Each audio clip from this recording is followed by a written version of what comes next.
이제는 만인이 가는 그 죽음의 문 앞에 이제 당도하게 되었는데,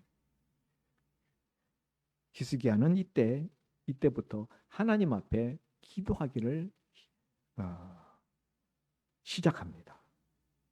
여호와께 기도하여 이르되, 뭐라고 기도하는가 하면은 3절에 여호와여 구하오니 내가 진실과 전심으로 주 앞에 행하며 주께서 보시기에 선하게 행한 것을 기억하옵소서 하고 히스기야가 심히 통곡했다. 히스기야의 기도는 통곡 기도였어요. 통곡 기도라는 것은 눈물이 동반된, 그리고 격한 감정이 폭발하는 그런 기도였죠. 히스기야가 왜 이렇게 통곡하며 기도했을까? 누구나 사람 한 번씩 다 죽는 건데, 히스기야 같은 믿음 좋은 사람이 하나님이 이제 너 더 이상 못 살겠다. 너 이제 그만 살고 와라. 그러면은 알겠습니다. 아멘, 아멘. 뭐 하나님 품에 가는 게 좋지요. 더 좋지요. 뭐 그렇게 반응할 수도 있었을 것 같은데, 무슨 세상에 그런 미련이 많이 남았나?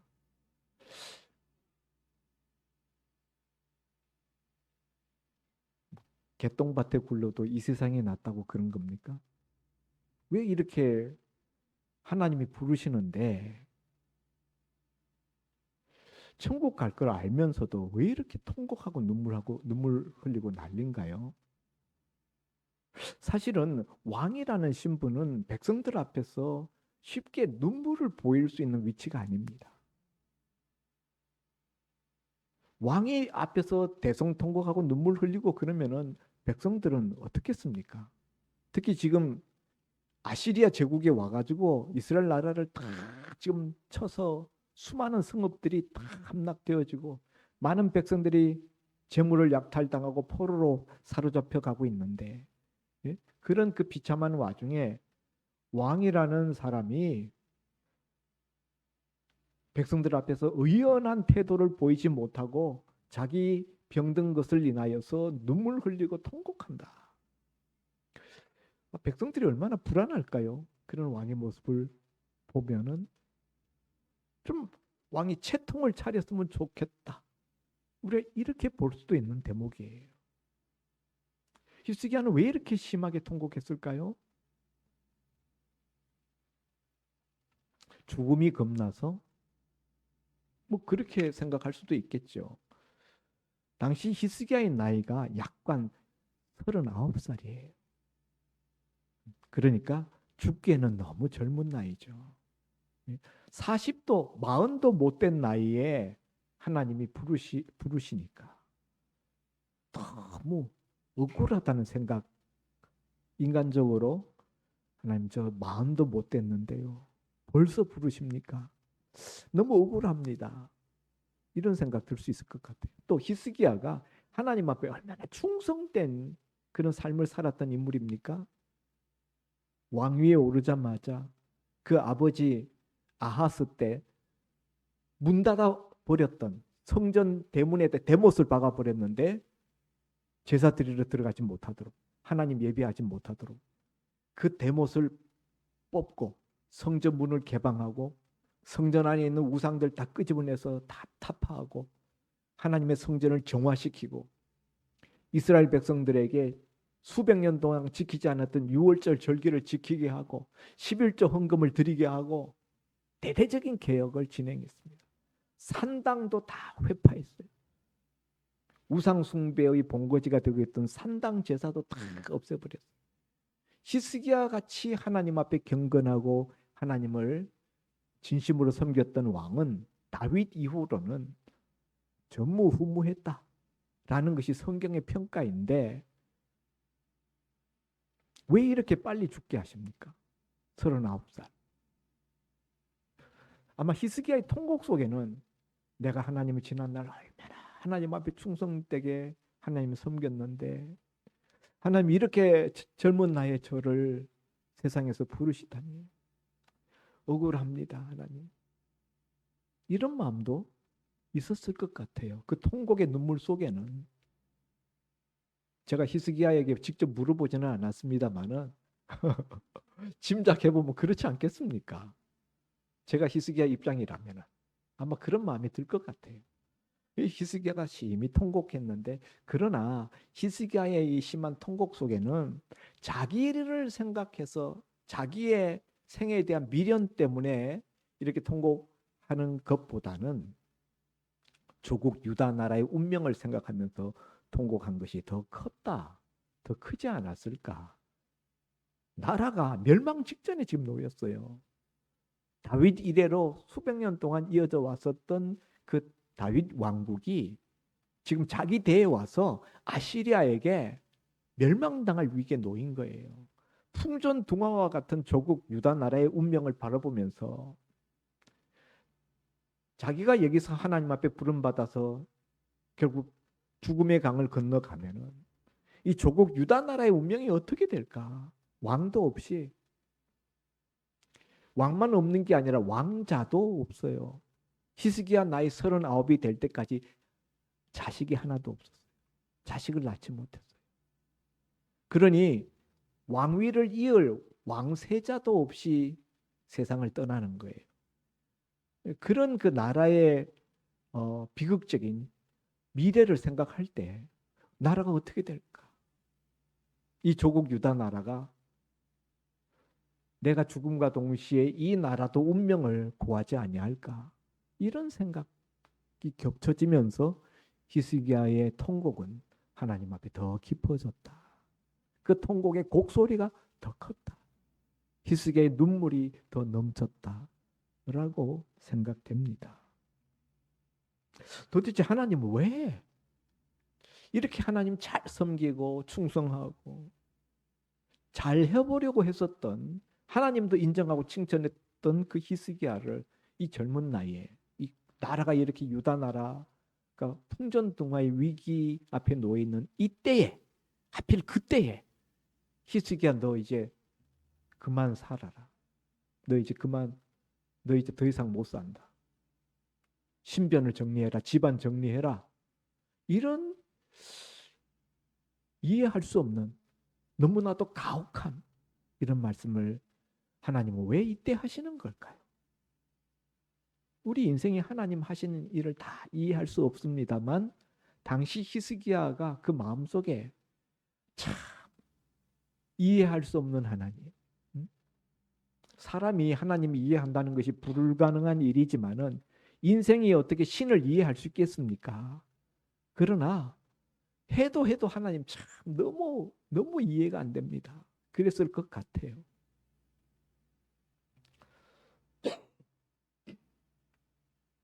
그런데 하나님이 이사야 선지자를 보내어서 너 집안을 정리해라. 너 이제 생명 곧 끝난다.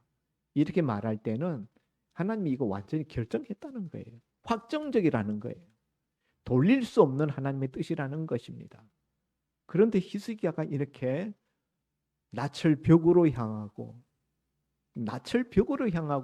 통곡하며 기도했다라는 것은 모든 외부 일체 사람과의 만남, 사람의 시선 이런 걸 다 끊고 오직 하나님만 바라보면서 기도했다는 거예요.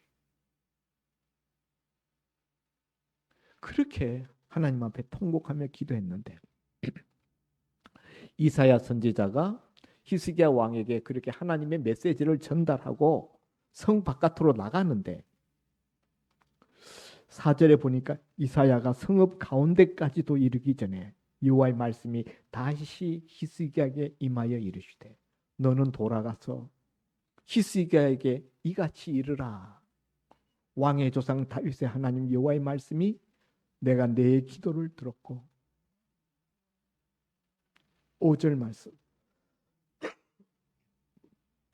내가 내 기도를 들었고 내 눈물을 보았노라. 내가 너를 낫게 하리니 내가 3일 만에 여호와의 성전에 올라가겠다.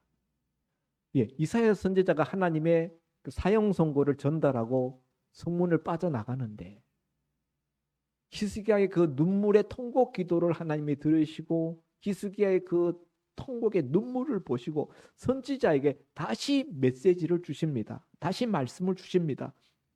이사야야, 너 히스기야 왕에게 다시 돌아가라.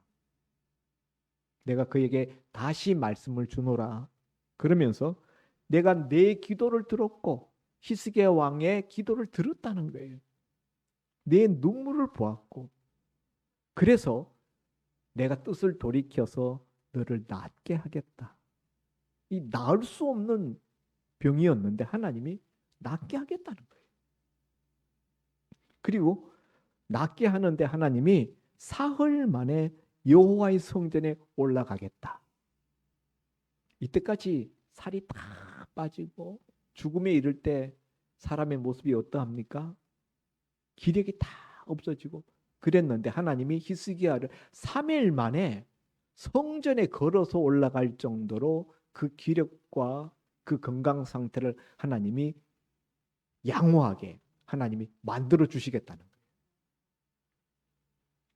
사람은 그렇게 못해요. 그러나 하나님은 가능합니다. 하나님이 여기 보니까 내 기도를 들었다. 하나님은 통곡의 눈물 기도를 들으시는 하나님이시다. 아멘입니까? 우리 교회가 원래 은행 아파트 상가 2층에 저희 교회가 16년 동안 있었습니다. 그러다가 여기 우리 윤 목사님 소망교회와 교회가 합병을 했어요. 이르러 우리가 리모델링 공사를 하고 옮겨왔습니다. 지난 4월 달부터 여기서 예배를 드렸습니다. 그러니 저쪽 교회를 우리가 매각할 수밖에 없었어요. 16년 전에 저희 교회가 그것을 사고 왔거든요. 2층 전체를 매입하고 왔기 때문에. 그리고 여기 와서 인테리어 공사하느라고 대출을 많이 받았어요. 그래서 빚도 있고 그렇기 때문에 그걸 팔아서 여기 있는 대출 빚을 갚아야 되는 입장이라 매매로 부동산에 내놓았는데 요즘이 은행 대출 이자가 비싸가지고 사람들이 살 엄두를 못 내는 거예요. 그래도 평수가 꽤 되고 평수가 한 90평 정도 되는 상가니까요. 그 전체니까. 또 저희가 들어오면서 인테리어를 1억 이상 1억 1천만 원 들여서 인테리어를 새 것처럼 다 해놨어요. 그 와서 보면은 다들 좋다고 그냥 입을 딱 벌려요. 밖에서 보기보다 안에 들어오니까 너무 다르다고. 아니 너무 예쁘고 좋다고. 그런데 다들 하시는 말씀이 매매로 하지 말고 새로 주면 안 되겠습니까? 보증금 얼마에 월세 얼마씩 이렇게 해주면은 저희가 오겠습니다. 근데 우리 입장은 매매를 해야 돼요. 그래야 목돈이 생기고 그래야 은행 대출을 우리가 상환할 수 있기 때문에. 그래서 우리가 임대는 안 됩니다. 매매라야만 합니다. 온 사람들은 20명도 넘게 왔어요. 근데 다들 그런 식이에요. 그래서 우리 당회에서 우리 장로님들하고 금년에는 어렵겠다. 금년에는 워낙 은행 대출 이자가 워낙 높기 때문에 미국 중앙은행이 은행 이자를 계속 높여놔가지고 우리나라도 덩달아서 이자가 높아요. 유례 없이 이 이자가 높습니다. 그래서 천상 내년에 팔 수밖에 없을 것 같다. 이렇게 마음 먹고 있었는데 제가 3주 전에 교회 주보에다가 광고를 냈습니다. 우리 교회 매각이 부동산에 내놨는데 잘 안 되고 있다. 그러니까 우리 성도님들이 오늘부터 매일 한 번씩 우리 교회 이전 상가교회 건물이 매각되도록 하나님이 적절한 매수인을 만날 수 있도록 하나님께서 도와달라고 우리 매일 한 번씩 기도하자. 매일 한 번 이상씩. 그렇게 주보에 광고를 내고 합심 기도를 성도님들께 요청했습니다. 그리고 딱 보름 되는 날 하나님이 우리 기도를 들어주셔서 작자를 보내주셨어요. 이분들은 목사님이 교회 세운 지 약 2년 정도 되는 작은 개척교회로서 그동안 목사님 사택에 모여서 예배를 드렸어요. 한 20명 정도 되는 교인들이. 그러니까 얼마나 교회 건물을 가지고 싶었겠습니까? 그런데 와서 우리 교회 건물을 보니까 너무 좋은 거예요. 그래서 이분들이 자기네들 모을 수 있는 돈 최대로 다 짜가지고 우리가 이 정도면 우리가 계약할 수 있겠다라는 그 데드라인, 그 최고 상한가를 자기네들 나름대로 정해가지고 우리한테 던졌어요. 우리는 요거밖에 못 만듭니다. 더 이상 우리는 뭐 요구하시면 우리는 딴 데 찾아봐야 됩니다. 근데 우리는 여기를 첫 번째로 생각하고 있습니다. 다른 데 보지도 않았습니다. 아직 여기서 만일 목사님 교회에서 더 이상 우리는 이 금액이 너무 작아서 안 하겠다 그러면 우리가 그때부터 다른 데를 찾아보려고 합니다. 그렇게 이야기를 하시더라고요. 그래서 우리 당회에서 우리 장로님들하고 의논하고 엊그저께 계약을 체결했습니다. 그리고 지난번에 우리가 계약금을 너무 적게 받아가지고 700만 원 받아가지고 계약이 그냥 파토가 나버렸는데 이번에는 정확하게 10분의 1을 받았어요. 그래서 10분의 1 입금이 됐습니다. 이제는 피차간에 못 물립니다. 한 달 뒤에 이제 잔금을 받게 돼 있습니다. 저는 우리가 참 기도하면 하나님이 들어주신다라는 설교를 많이 했지만은 교회에다가 합심기도, 중보기도 요청하고 하나님이 우리 교회 매물 당연히 내년에 팔릴 거라고 생각했는데 보름 만에 이렇게 팔리게 하실 줄은 진짜 몰랐어요. 제가 기도에 대한 설교를 많이 하면서도 이렇게 뭐 빨리 팔리겠나 속으로. 근데 뭐 누가 보고 갔다고 부동산에서 이야기하는데 또 뭐 새로 달라고 그러겠지. 임대해달라고 그러겠지 했는데 웬걸? 살라고 그런다는 거예요. 금액을 좀 낮춰달라고 그런다는 거예요. 아이고 참 세상에. 그분들 만났는데 목사님 우리가 교인 한 20명 되는데 이거 다 분파일을 했습니다. 누가 뭐 큰 돈 가진 사람도 없고 그래서 다 분배했는데 우리 각 가정이 이거 분담하고 나니까 우리 가랭이가 찢어지겠습니다. 제발 더 이상 올리지 말고 우리가 제시하는 거기에 맞춰서 좀 계약하게 해달라. 보니까 교회라.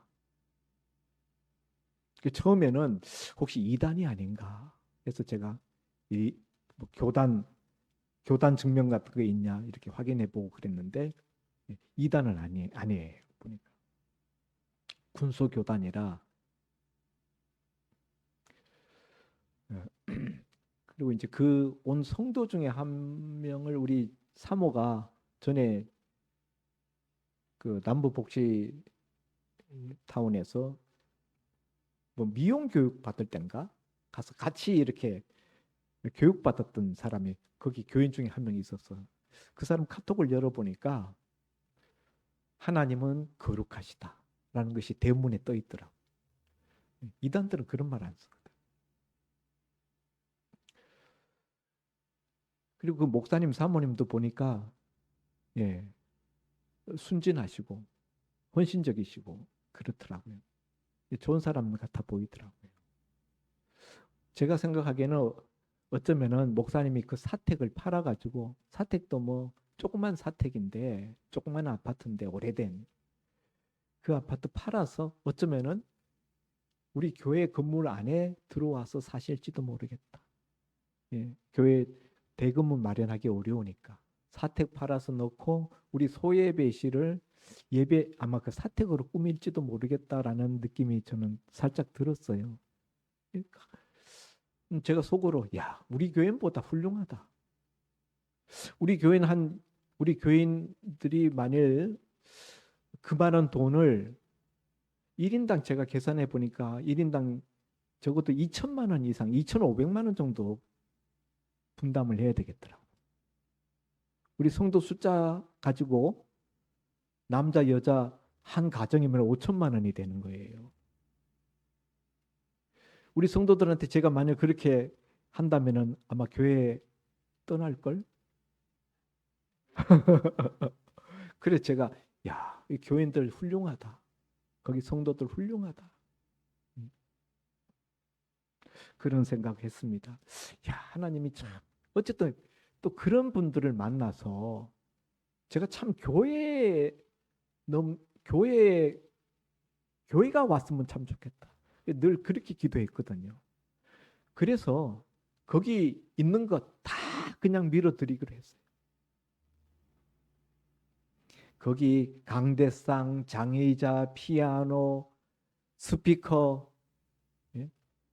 프로젝터, 그다음 천정형 에어컨, 주방에 있는 교회 냉장고, dim체, 거기 모든 싱크대, 가스버너, 식기세척기 전부 다 그냥 있는 대로 우리 쓰던 그대로 다 그냥 물려줘. 제가 심지어 사모님 모시고 우리 화장실 들어가서 남자 화장실 들어가서 보세요. 여기 마대걸레 지금 2개 걸려 있죠. 마대걸레 거는 거리가 여기 지금 세팅이 돼 있죠. 밑에 마대걸레 바는 밖에서 있죠. 그리고 보세요. 수건거리에 타올이 걸려 있죠. 손 씻는 세면기 위에 순간 온수기 달려 있죠. 여자 화장실을 가보세요. 변기 카바 위에 겨울에 여자 성도님들 앉을 때 엉덩이 차갑지 않게 전열 온선 다 깔려 있죠. 이렇게 해서 주는 교회가 어디 있냐고. 그랬더니 자기네들도 진짜 너무 감사하다고. 자기네 가정에서 모였으니까 뭐가 있겠어요. 아무것도 없죠. 옥상 올라가는데 기름통이 있어요. 이건 뭡니까? 겨울에 우리가 로타리 난로를 놓고 예배를 드렸는데 물론 이제 온풍기가 있긴 한데 많이 추울 때는 우리가 보조로 석유 난로도 로타리 석유 난로도 같이 썼습니다. 많이 추울 때는 영하 10도 이렇게 이상 내려갈 때는 로타리 난로를 하나 켜줘야 주방에 수도관에 얼지 않습니다. 그랬더니 이 통도 주시는 거예요. 통 드려야지 여기서 이제 기름 받아가지고 그 이제 쓰기 편하니까. 우리도 사실 옮겨간 교회에서 석유통이 필요한데 그냥 드리겠습니다. 그러면 근데 이렇게 보더니 석유도 있네. 이 석유는 어떻게 하죠? 석유가 반 통이나 이것만 해도 한 3, 40만 원 되겠는데. 그래서 그것도 드리겠습니다. 예, 얼마나 좋아하는지 석유만 해도 3, 40만 원. 야, 뭐 전부 다 그냥 준다 그러니까. 제가 개척교회 시작하는데 선교원금 후원한다 생각하고 있는 거는 다 그냥 놓고 책꽂이에 책하고 그냥 비품들 그 사람들한테 필요하지 않는 거 그런 거는 챙겨가지고 오기로 했습니다. 참 하나님이 그 기도를 들으시는구나. 하나님이 확실히 기도를 들으시는구나. 그전에도 제가 새벽 기도마다 첫 번째 기도 제목이었거든요. 수개월 동안 기도했는데도 하나님 안 들어주시다가 교회에다 온 성도들에게 기도 합심해서 해달라고 합심 기도, 중보 기도 요청을 하고 딱 보름 만에 하나님이 이렇게 작자를 만나게 해주시더라고요. 성도 여러분, 하나님은 우리 기도를 들으시는 하나님이십니다. 오늘 본문에 보면은 5절에 내가 내 기도를 들었고 내 눈물을 보았노라. 히스기야가 어떻게 기도하는지 아무도 못 봤어요. 왜냐하면 히스기야가 자기 방에서 벽으로 얼굴을 향하고 기도하고 눈물을 흘렸기 때문에 그런 왕의 방에 누가 들어갔겠습니까? 아무도 못 들어가는 거예요. 히스기야가 그렇게 기도할 때 무슨 뭐 누가 국사를 가지고 와서 의논한다고 들어가겠다고 한들 들여 보냈겠습니까? 자기 생명이 이제 끝났다는데. 예? 아무도 안 만나고 아무도 안 만나겠다는 표시가 얼굴을 벽으로 그냥 붙여놓고 기도했다는 거예요. 벽에다 얼굴 딱 붙이고 벽 두들기면서 눈물로 통곡으로 하나님 앞에 기도한 거죠. 아무도 본 사람이 없어요. 히스기야의 그 눈물을, 히스기야의 그 통곡 기도를. 그런데 누가 봤어요? 누가 봤어요? 하나님이 보셨어요. 하나님이 보셨어요. 하나님은 그 눈물의 히스기야의 눈물의 기도를 보시고 들으시고 이미 하나님이 작정하셨어요. 그 생명 거두기로 하나님이 작정하시고 이미 다 이사야 선지자에게 이미 말을 다 던졌어요. 이미 다 끝난 거예요. 그런데도 불구하고 다시 하나님이 그 말을 주워 담습니다. 내가 다시 돌이킨다. 내가 다시 조금 전에 말한 거 내가 취소한다. 내가 히스기야의 생명을 내가 다시 살려주겠다. 그리고 사흘 만에 살려주되 사흘 만에 건강이 회복되게 하겠다. 그래서 이후에 히스기야가 15년을 더 삽니다. 히스기야가 기도할 때 뭐라고 기도했을까요? 하나님 한 번만 더 기회를 주세요. 제가 조금 더 살 수 있는 기회를 주세요. 그렇게 하나님 앞에 기도했는데 하나님이 그래 내 기도 들었다. 내 기도대로 내가 한 번 더 기회 주마. 15년 연장시켜 주마. 해서 히스기야는 54세 39살에 사망 선고받고 15년 후인 54세에 하나님 품에 안깁니다.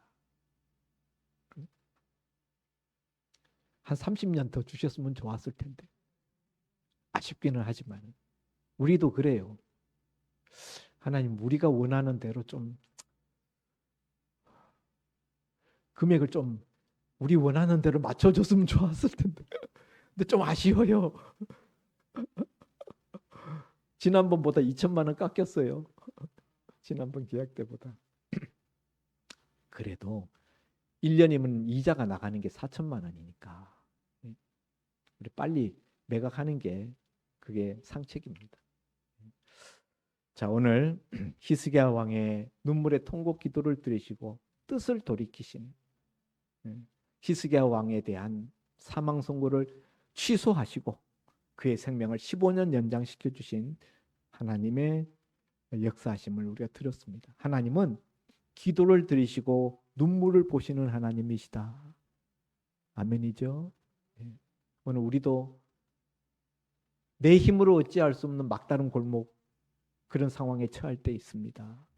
아마 여러분 중에 그런 분들이 있을 거예요. 이 자리에도 있을 수 있습니다. 내 문제가 아니더라도 내 자녀 문제, 내 주변, 내 가까운 어떤 사람의 문제 그거 놓고 하나님 앞에 기도하는데 인간적으로 아무리 애써도 해결이 안 되는 하나님이 이미 다 그냥 결과를 다 이미 다 정해놓은 것 같은 그런 절망적인 그런 상황이라 할지라도 여러분 우리는 기도해 봐야 된다. 기도해 봐야 된다. 하나님이 우리한테 사형 선고하면은 죽음 준비해야죠. 죽을 준비해야죠. 내 죽음을 맞이할 임종을 맞이할 준비를 해야 됩니다. 내가 과연 내 구원이 확실한가? 오늘 밤 불러도 하나님 앞에 갈 수 있는 내 준비가 되어 있는가? 그거 확인해 봐야죠. 그러나 또 몰라요. 하나님이 확정한 것이라 할지라도 우리가 눈물로 기도하면 하나님의 뜻을 돌이키기도 하니까 우리는 절망하지 말고 낙심하지 말고 끝까지 기도해야 되는 줄 믿으시기 바랍니다. 히스기야의 그 눈물에 타는 기도를 통곡 기도를 들으신 하나님은 오늘 저와 여러분의 눈물의 기도도 들으시는 하나님이신 줄 믿습니다. 기도합니다. 좋으신 하나님, 오늘 히스기야에게 하나님이 내리셨던 그 사망 선고, 그러나 히스기야 왕의 눈물의 통곡 기도를 하나님이 보시고 들으시고 그 뜻을 돌이키사 그에게 다시 한번 인생을 15년 더 살 수 있는 기회를 허락하여 주신 것을 말씀을 통하여 들었습니다. 아버지 하나님, 우리 히스기야 왕의 하나님은 우리 하나님이시기도 한 줄 믿습니다. 히스기야 왕의 눈물의 통곡 기도를 들으셨듯이 우리들의 눈물의 통곡 기도도 들으시는 줄 믿습니다. 우리로 하여금 낙심치 말고 끝까지 하나님 앞에 눈물로 통곡으로 부르짖을 수 있는 기도의 사람들 되게 하여 주옵소서. 예수님 이름으로 기도하옵나이다. 아멘. 하늘에 계신 우리 아버지여, 이름이 거룩히 여김을 받으시오며 나라의 마옵시며 뜻이 하늘에서 이룬 것 같이 땅에서도 이루어지이다. 오늘날 우리에게 일용할 양식을 주옵시고 우리가 우리에게 죄 지은 자를 사하여 준 것 같이 우리 죄를 사하여 주옵시고 우리를 시험에 들게 하지 마옵시고 다만 악에서 구하옵소서. 대개 나라와 권세와 영광이 아버지께 영원히 있사옵나이다.